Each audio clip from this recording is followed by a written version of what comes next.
A lot of heart. Yeah. This right here, it's home now for James Stevenson Lowe. I don't want to be here at all, but I'm safe here. I love everybody here. They're very supportive people. I've come to love everybody here. They're my family. They're all I have. Stevenson Lowe is one of the dozens that arrived at Strathcona Park on June 15th.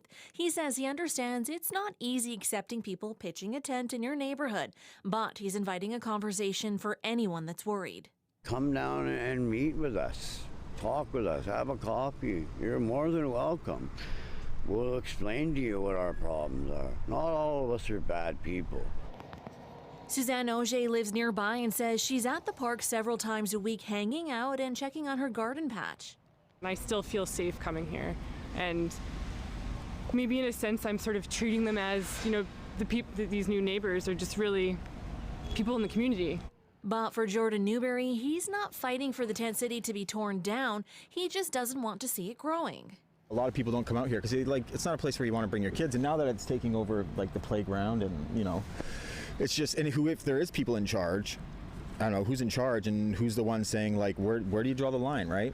Is it a month from now? Is this whole place just going to be like Oppenheimer Park? I hope not. But Jason Ross is a father who lives in Strathcona Park's tent city. A few slow fishing periods have left him with no roof over his head for now.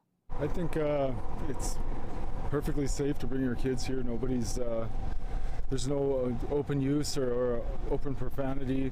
And parks officials say until permanent housing can be found, there needs to be work being done on both sides of the community.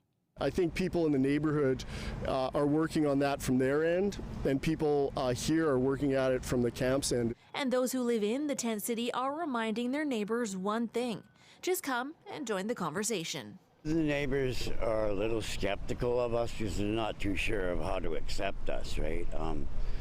We're homeless, sure, but we're not animals. A lot of us are just human beings who are lost.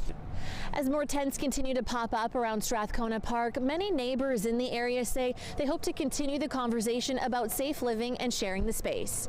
Zara Premji, CBC News, Vancouver.